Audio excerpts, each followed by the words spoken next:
Kailangan na natin tanggalin itong mga luma niyan, dikit yan, oh. Yan yung lumang gasket maker yan. Bago natin kabitan ng bago, kaskasin muna natin itong mga luma na to, tapos yung paikot niya dun.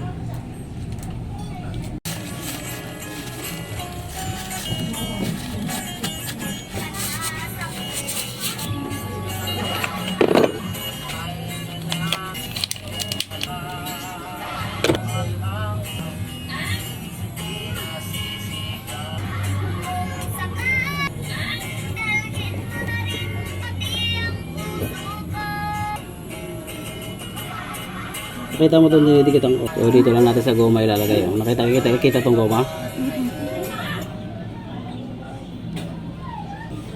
Manipis lang.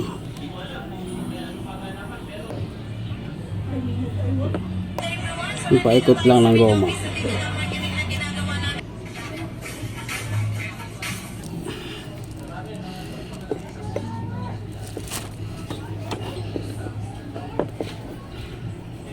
Kailangan yung goma pumasok dito. Dito, pakita mo to. Dapat nakikita na eh.